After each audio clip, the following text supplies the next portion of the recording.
Hello, my friends. If you can remember earlier, I talked about um, diarrhea. I explained some of the differences between the infectious diarrhea and the non-infectious diarrhea. And at this time, by the special grace of God, I'm going to share some, some ways or some treatment of this non-infectious diarrhea and infectious diarrhea. Perhaps people that are watching me are experiencing or presently they are battling with diarrhea. And it could be infectious diarrhea or non-infectious diarrhea. So just stay alert and continue following me as I dive into some of the treatment of this infectious and non-infectious diarrhea. I'm going to be explaining it, bit by bit. I will not rush. Just keep following. Any question that you have, you can just put it at the comment section. And I promise you, by the special grace of God, I will answer your question. You see, based on this treatment of diarrhea, be it infectious diarrhea or non-infectious diarrhea, one thing that you need to notice or to understand first is to know the main cause. Know the main cause. What causes that diarrhea? And you will be able to know the first line treatment of that particular diarrhea. Alright, let me start with the infectious diarrhea. Because when you want to treat infectious diarrhea, one thing that people lack is some electrolyte. Because as you are passing out some wateries, you are losing some electrolyte. So what you need there is rehydration, for you to be rehydrated. Because dehydration happens when someone is battling with diarrhea. That one is so common and is possible. So this rehydration is critical to prevent dehydration.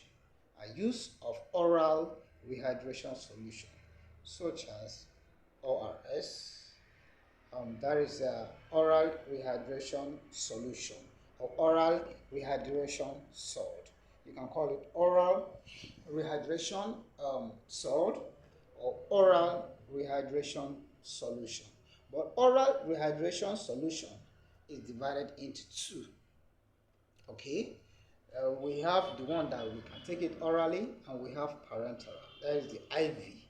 So, but in the case of this, this ORS contains some electrolyte and fluid, because as you are passing out some wateries, you are losing some fluids, and at the same time you are losing some electrolyte. So this solution, this oral rehydration solution actually replace those lost fluids or lost ions. But in severe cases, these severe cases may require an intravenous fluid. So please take note of this. Okay? There are some people that just battle with it for quite a long time. No rehydration, nothing. So you are at high risk of developing or worsening the problem if you are not rehydrated. And so also now, so in this treatment, if you are dehydrated, you need oral rehydration solution for you to be rehydrated.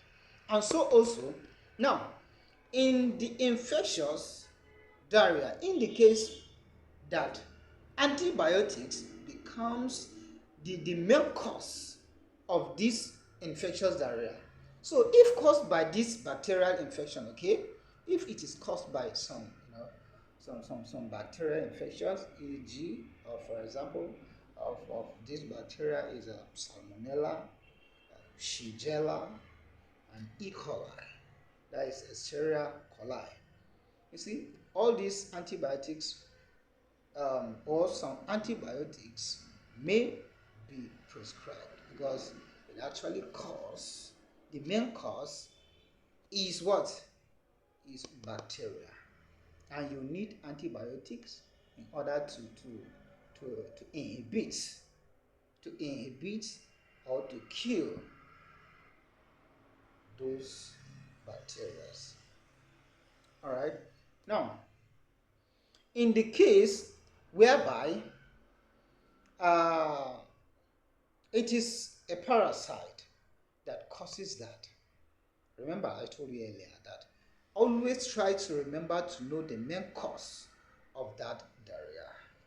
And from that, you'll be able to know the ways that you will follow, the main first or second line in order to treat that infectious or non-infectious diarrhea. Okay? So in the case of this, for parasitic infections like Giardia or Entamoeba histolytica, all these,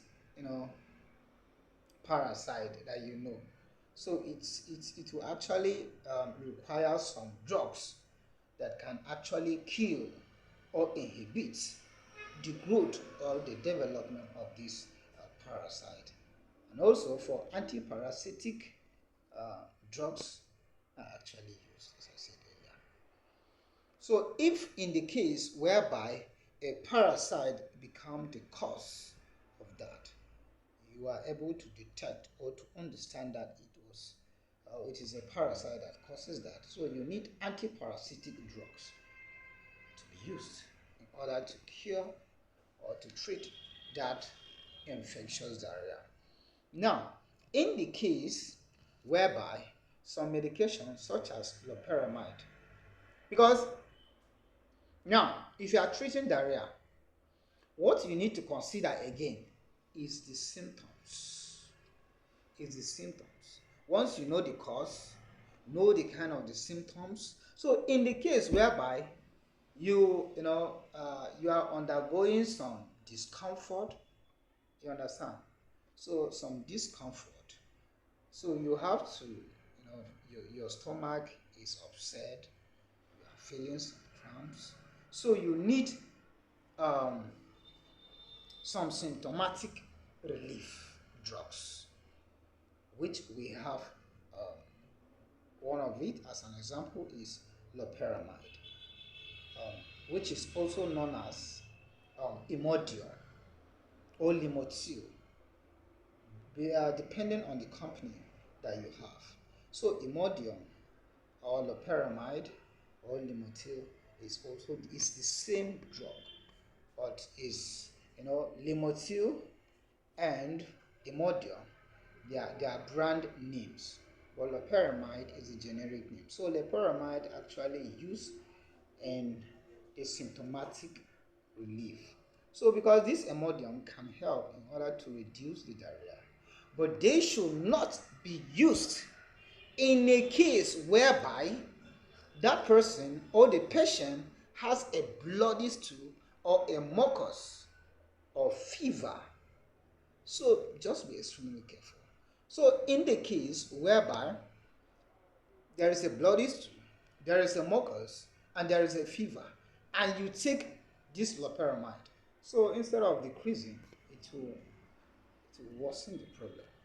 So take note of that, and try as much as you can in order to make sure that you are relieved. Okay? All right. Now, as I said earlier, just hold on. Continue to follow me as I dive into the non-infectious diarrhea, because non-infectious diarrhea again is another case. But under this infectious diarrhea, in the case whereby you try by following these steps or these things or these ways that I just mentioned, and the thing persists for some days. So the only thing is that you can go back and consult your doctor for a proper checkup. It might be something else that you don't know. So the doctor have to continue investigating in order to detect the main cause and um, the solution to that problem. Okay, so let's go to the non-infectious diarrhea.